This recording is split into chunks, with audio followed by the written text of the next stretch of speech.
কালকে ছিল শনিবার। কালকের ভিডিও আজকে আমি তোমাদের সঙ্গে শেয়ার করছি। সকাল সকাল উঠে পড়েছিলাম প্রায় ৫টার সময়।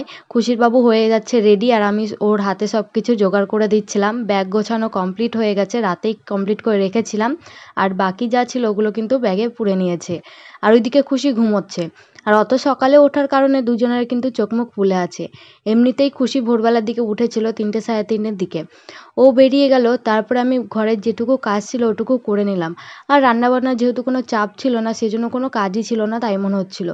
আর এদিকে কিন্তু আমি মার অনেক কটা টিফিন ছিল ওগুলো নিয়ে নিয়েছি, ব্যাগে ভরে নিলাম। আর নিজের জন্য ১ কাপ চা করে নিয়েছি। এই করতে করতে খুশি উঠে পড়েছিল, তারপরে খুশিকে ফ্রেশ করে নিয়ে ওর খাবার করে নিয়েছিলাম।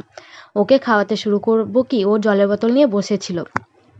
তারপর রেডি হয়ে চলে গেছিলাম বাড়িতে। বাড়িতে গিয়ে দেখো মা ভাঁড় বের করে দিয়েছে, খুশিকে ভাঁড়ে টাকা ভরতে দিয়েছে। আরও ১ টাকা ২ টাকা যা কয়েন ছিল সবই কিন্তু ভরে দিল। তারপরে সন্ধ্যাবেলায় চলে গেছিলাম মনসা মন্দিরে। আর বাড়িতে এসে আমার ভালোই লাগছিল না, জানি না কেন।